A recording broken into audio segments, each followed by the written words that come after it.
after my guy rejected me, honestly, I was hurt and I had so much fear in getting back to the dating game that it took me quite a while to can actually move on, because I was afraid that what if it happens again? What if I'm rejected? Hello guys, my name is Sharon Machete and welcome back to my YouTube channel. On today's video, I'm going to be talking about disclosing your HIV positive status to your partner in a relationship. But before I get into that interesting topic, please know that whatever I share on my YouTube channel is based on my personal experience as someone that has been living with HIV. I'm not here to tell you what to do or what to not do. I simply want to share my advices on how you can go about in handling HIV related situations or challenges. So let's get into it. Disclosing karamucholo in a relationship. I normally hear people saying disclosing, it's just disclosing. It's hard in any situation, never mind whether you're telling your family and friends, your colleagues, your kids. But personally with me, I feel that disclosing in a relationship is harder, because with family and friends, it's easier that you can find a relative which you guys have been sharing secrets for quite some time that you would feel comfortable in disclosing to. Then now you're in the situation where you have to disclose to this person that you're not even related to, and maybe you guys are still getting to know each other. You know, with me, when I disclosed, the first person that I disclosed to was my sister. It wasn't that hard, and honestly, I didn't even think that she was going to reject me, or maybe that she was going to, you know, treat me differently, because we have been sharing things for a while now, so it was a lot easier. So in a relationship, there's fear of rejection, there's questions that you might not be able to answer. Sadly, I'm not going to be talking about why you should disclose, because I feel that disclosing, it's a personal decision. It's a decision that one makes that now they're ready to disclose. But please bear in mind that according to the South African law, you are regulated to actually disclose your HIV positive status to the person that you're having sexual intercourse with. Now that the law says you should disclose, how do you disclose? Disclosing starts with you as an individual. I'm only going to be talking about ways to prepare yourself mentally, physically, and emotionally when you're going to disclose, because there isn't any perfect roadmap that you need to use in order to disclose. Like sit them down, talk to them, hold their hands. There is no perfect way of disclosing. Disclosing starts with you. You need to prepare yourself. So I will advise you to ask yourself, have you came to terms with your status? Have you came to realization with your new truth? Because remember, you can't expect people to accept truth about you when you yourself, you haven't accepted truth about yourself. Accepting the truth about yourself will actually help you to start with self-acceptance, because self-acceptance goes far beyond just telling yourself that you're okay with your HIV positive status. It's about how you see yourself. It's about how you see the future. Are you optimistic, or are you having doubts about the future now that you're HIV positive? Because it's one thing to say, I wish I never had it, and totally the other to feel shame about it. Remember, people will always treat you the way you treat yourself. With self-acceptance, you will get to be more confident about your HIV status, and that will play a big role when you disclose your HIV status. Another thing that you need to do is educate yourself, because in order for you to answer all these questions, you need to understand more about the virus itself, the treatment and the prevention.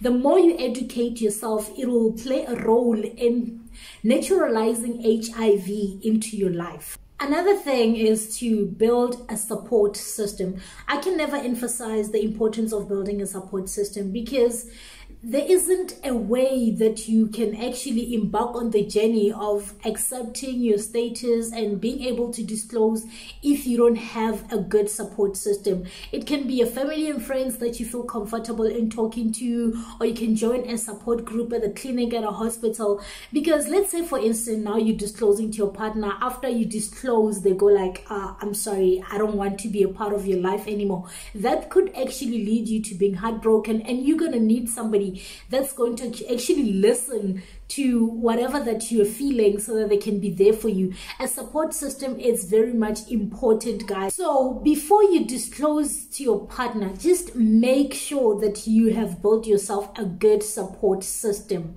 I would also advise you to actually prepare yourself for your partner's possible reaction, because after you disclose, they might be angry, they might shout, they might reject you, or they might accept you. So you need to prepare yourself of whatever that they might say after you disclosed. Because here's the thing, you need to ask yourself, what response are you looking for in this person? Firstly, is it validation? Is it sympathy? Or are you looking for them to feel sorry for you? I remember disclosing to my first boyfriend. At that time, we didn't have any sexual intercourse whatsoever, but I finally reached that moment that says, you know what, I need to disclose my HIV status to him, because all along I've always lied about what was going on with me. And he always asked me, why do you keep taking this medication at the right time, at the specific time every day? And I told him, no, I'm suffering from a liver and all that. I tried to make up stories until one day I literally sat him down. I'm like, you know what? I'm fit. This is what's happening. I've been lying to you, and now I'm HIV positive. And he looked at me. He thought I was joking. I'm like, it's for HIV. They are called ARVs. And honestly, I expected any reaction, because at that point in time, I had accepted myself. So I knew that he might reject me and he might accept me, or he might start asking me, how did you get it? And all those questions, because we have been together for like 2 years before I found out about my HIV positive status. So right there, he looked me in the eyes and said, how did you find out and when? When I told him that it's been months that I found out, he asked me, so where did you get it? I was like, I was born with it. And he looked me straight in the eyes and says, so the reason why you haven't been telling me, is it because that you thought that I was going to reject you? And I'm like, possibly. And he's like, no. So you might find that you actually stressing about disclosing, and then you can expect any possible outcomes. So you need to prepare yourself and examine those possibilities. I remember when we broke up, I was so terrified, because now I have to meet a new guy and I have to disclose my HIV status. As much confidence as I had, I was still nervous, because before this guy didn't reject me, what if the next one rejects me? And unfortunately, it did happen. Few months later, I met a guy, handsome, and wow, he was very romantic. And me being me, I told myself I'm going to disclose. I disclosed maybe a few weeks later, because I wanted him to first know me. And guys, I disclosed, and the guy vanished. My guy vanished. Like, he vanished into thin air. Right after I told him, he says, no, we will talk, I have to go. And then when I get home, I'm trying to call her. There's no answer. I tried to text them, blue tick. That was the first time I was rejected. And trust me, it was painful. Honestly, not because of my HIV status, because the guy was hot. Like, he was super hot. And now he had to go because of my status. But anyway, it was his loss. With this scenario, I'm just simply telling you that you need to accept it when your partner rejects you, because the possibility is there. So that's why whenever you're going to disclose, you need to save room for disappointment. Though with that guy, I didn't expect it. He was for keeps, especially because he was romantic. After my guy rejected me, honestly, I was hurt, and I had so much fear in getting back to the dating game that it took me quite a while to can actually move on, because I was afraid that what if it happens again? What if I'm rejected? So I decided right there and then that whenever I meet a new somebody, I'm actually going to disclose from the word go. Maybe 2 days or few hours. So I met this guy who I'm currently seeing, my partner. And a few hours after we've been talking and he's telling me how he feels about me, I literally said, okay, dude, knowing that I'm not yet attached to him and I haven't yet fallen deep in love with him. I'm like, yo, you say you want to be with me, so this is what you should know. I'm on ARVs, I'm HIV positive, I was born with it. So in that way, it made it easier. There was a whole lot of weight off my shoulders because whether he left or stayed, it was not going to hurt as much as it would have been if I waited maybe a few months or 3 months or maybe forever to tell him. So after I told him, at first the guy thought I was joking. I don't know whether it was because of how I told him, but he thought I was joking. What made him believe was the time when I went to visit him. And when I got there, me being me, I took my ARVs and placed them on the TV stand, and he's like, what are those? I'm like, yo, I told you I'm on ARVs, I'm HIV positive.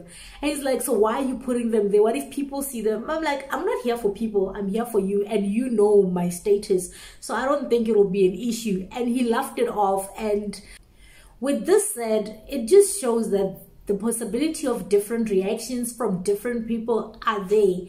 So honestly, you shouldn't feel bad if somebody rejects you, because other guys prefer slenders, other ladies prefer tall, dark and handsome guys.